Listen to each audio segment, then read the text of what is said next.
Source of power. Man's brain, body, mind, faculties, and talents are the mere instruments he uses in demonstrating greatness. In themselves, they do not make him great. A man may have a large brain and a good mind, strong faculties and brilliant talents, yet he is not a great man unless he uses all these in a great way.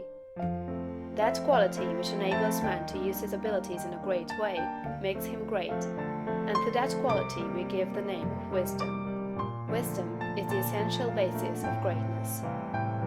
Wisdom is the power to perceive the best ends to aim at, and the best means for reaching those ends. It is the power to perceive the right thing to do. The man who is wise enough to know the right thing to do, who is good enough to wish to do only the right thing, and who is able and strong enough to do the right thing, is a truly great man. He will instantly become marked as a personality of power in any community, and man will delight to do him honor. Wisdom is dependent upon knowledge. Where there is complete ignorance, there can be no wisdom, no knowledge of the right thing to do. Man's knowledge is comparatively limited, and so his wisdom must be small, unless he can connect his mind with knowledge greater than his own, and draw from it, by inspiration, the wisdom that his own limitations deny him. This he can do. This is what the really great men and women have done. Man's knowledge is limited and uncertain.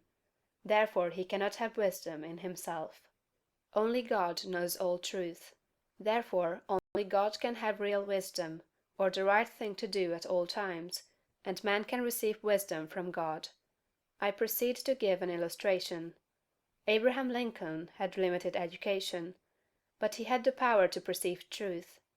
In Lincoln we see preeminently apparent the fact that real wisdom consists in knowing the right thing to do at all times and under all circumstances, in having the will to do the right thing, and in having talent and ability enough to be competent and able to do the right thing. Back in the days of the abolition agitation, and during the compromise period, when all other men were more or less confused as to what was right and as to what ought to be done, Lincoln was never uncertain. He saw through the superficial arguments of the pro-slavery men. He saw also the impracticability and fanaticism of the abolitionists. He saw the right ends to aim at, and he saw the best means to attain those ends.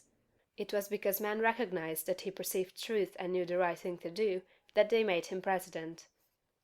Any man who develops the power to perceive truth, and who can show that he always knows the right thing to do and that he can be trusted to do the right thing, will be honored and advanced.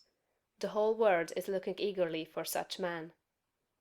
When Lincoln became president, he was surrounded by a multitude of so-called able advisers, hardly any two of whom were agreed. At times they were all opposed to his policies. At times almost the whole North was opposed to what he proposed to do. But he saw the truth when others were misled by appearances. His judgment was seldom or never wrong. He was at once the ablest statesman and the best soldier of the period. Where did he, a comparatively unlearned man, get this wisdom? It was not due to some peculiar formation of his skull, or to some fineness of texture of his brain. It was not due to some physical characteristics. It was not even a quality of mind due to superior reasoning power. Processes of reason do not often reach knowledge of truth. It was due to a spiritual insight.